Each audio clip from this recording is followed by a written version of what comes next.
Hello! Well, as you can see, it's fixed, but getting the clutch sorted has not been without its problems. So let's see what happened.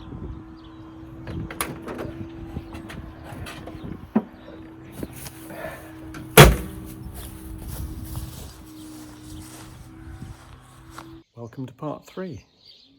It's finally a nice sunny day. Spring has arrived. So what I'm going to be doing is moving the 411, the little yellow Mog, out of the way first of all, to give me some more room for the engine hoist, so I can start to think about getting the engine with the new clutch for the 421 back in.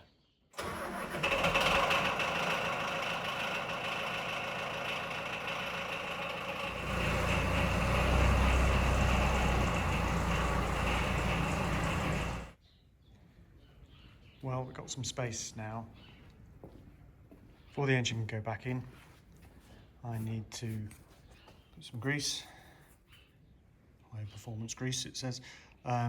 This is specifically designed, as you can see from the little graphic here, for clutches. So it'll lubricate these splines, so the transmission clutch plate and then the PTO clutch plate can move freely backwards and forwards on the splines. The grease is designed that it's quite sticky, it won't get thrown out, it won't contaminate the friction lining by the grease being spread through, being spun out from the centre is the idea. Got clutch release bearing here, looks like this. So on this side of the engine you can see, a bit awkward from where I'm stood, but that's the clutch slave cylinder hydraulic. That pushes this lever down and that moves the clutch release bearing forwards, and that pushes on the clutch diaphragm to disengage it.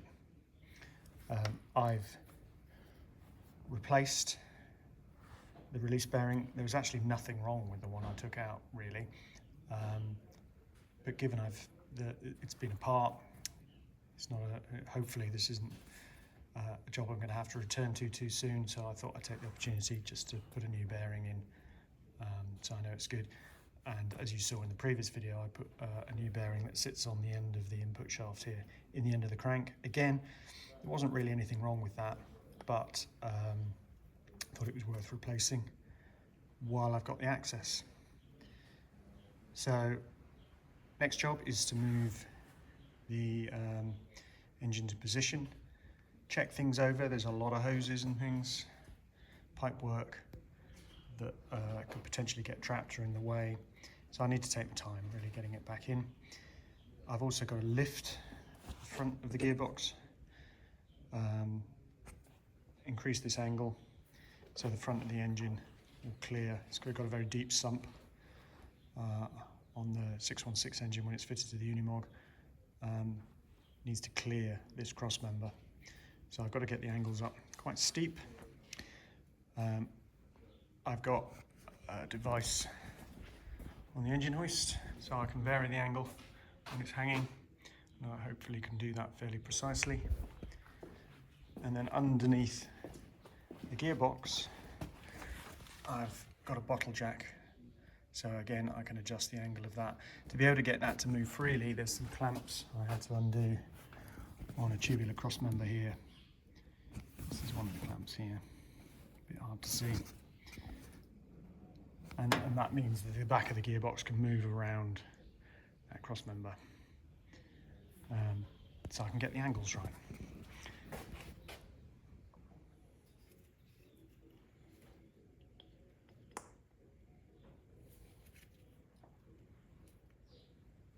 So a small brush is really handy for doing this sort of job. You can get grease into the splines. It's always tricky to know how much grease to put on. You don't want to put too much so it gets thrown around, but you want enough that it's actually making a difference.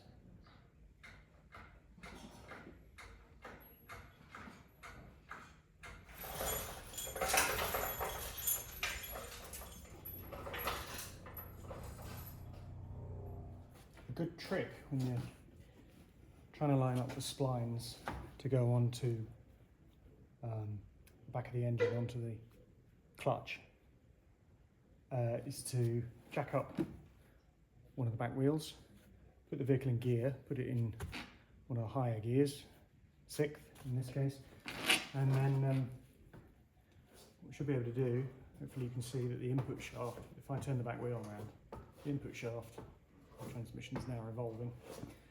So that means when the engine's in there and I can't get my hand in here any longer, I can move the back wheel around to try and line the splines up as they go into the clutch. The PTO clutch, if I put that in gear and turn one of the PTO shafts, I can revolve that to get that to line up as well.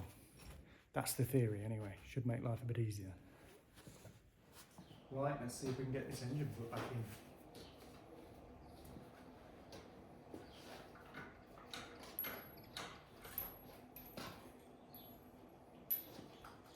So I've got to think about alignment in 2 planes here.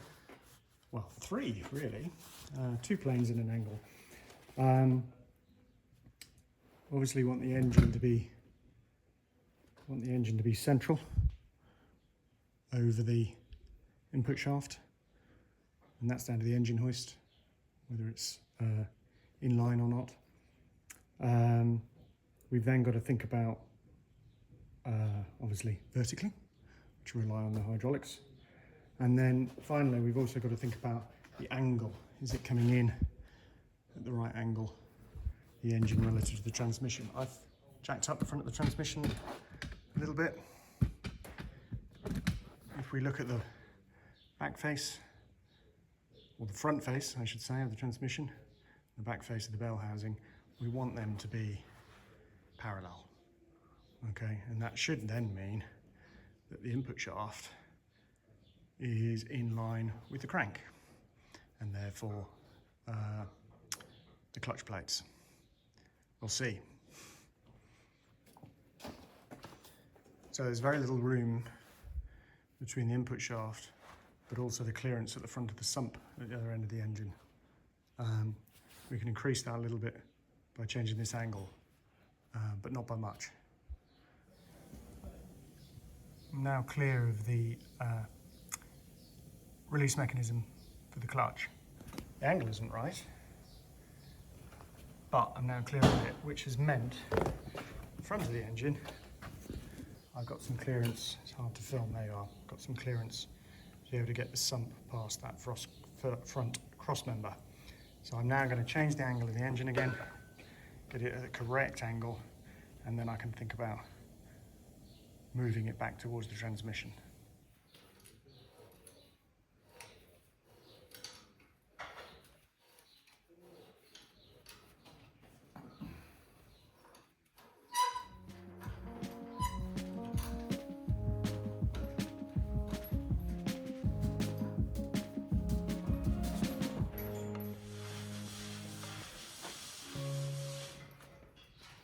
So I think we're basically there. We're lined up on the dowels on both sides.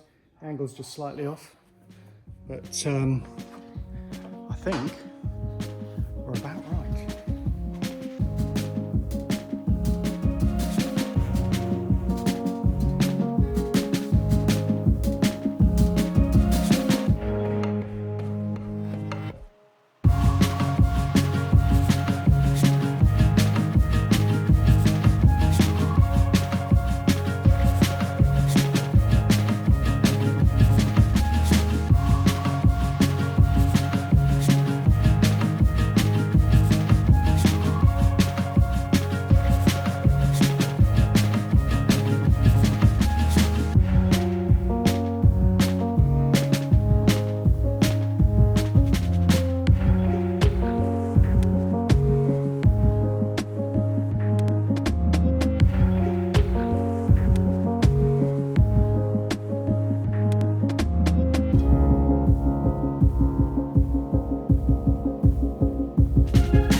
Right, engine's back in, cab's back on, all the pipework's connected up.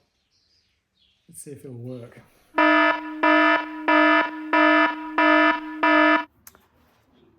Well, it was all going well, but I've hit a snag. Got to the point on the Unimog where engine's back in, cab's back on, refilled all the fluids, connected things back up. Had to do all that to get to a point where I could actually try the clutch, see if it's working, and struggling to get it in gear. So I thought, okay, just clutch adjustment. So I adjusted the pedal travel. Well, actually, there's more adjustment on the slave cylinder. So made that adjustment, got clutch working for the main transmission, but PTO bulking, can't get it into gear.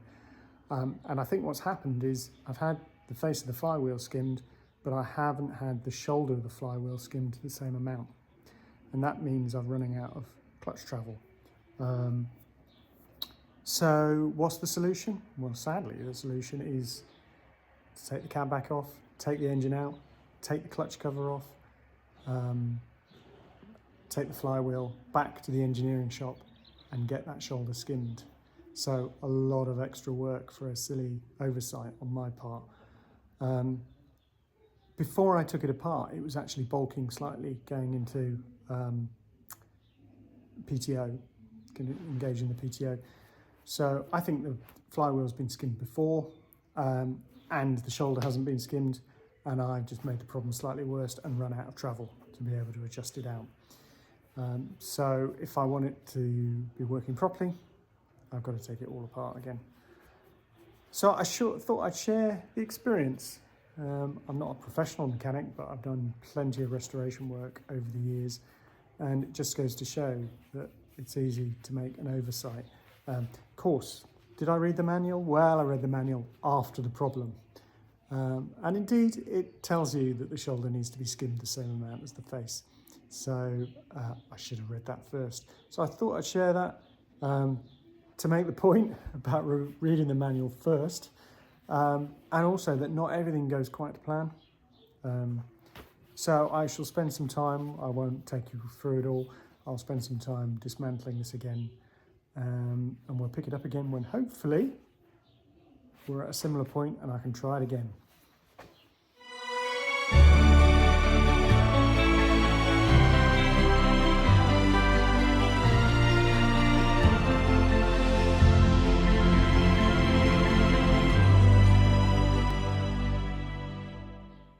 It's back from the machine shop.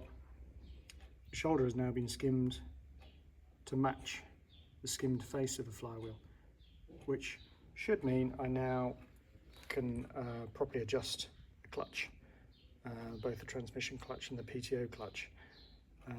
Let's hope so. Time now to start putting it all back together for the second time.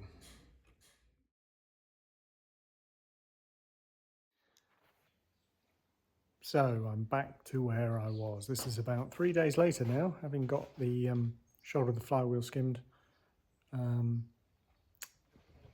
got it to a point where it's ready to start and to try, to see whether this actually now works this time. Fingers crossed.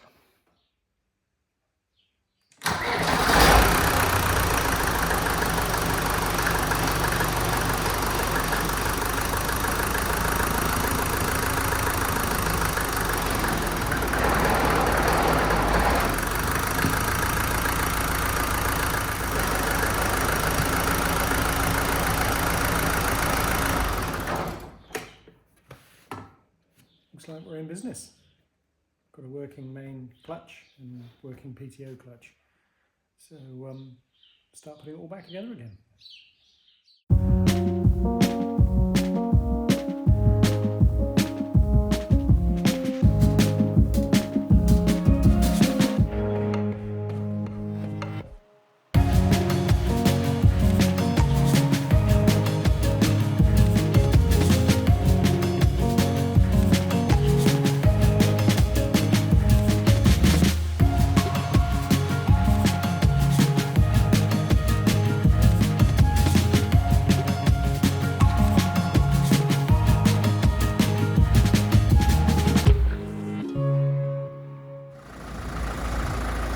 Well, I've just been out for a little test run. Haven't put the roof and doors and things on yet, as you can see, or the front bumper. Just wanted to see if it was all working, and it is. Anyway, I think it's fixed. Hooray!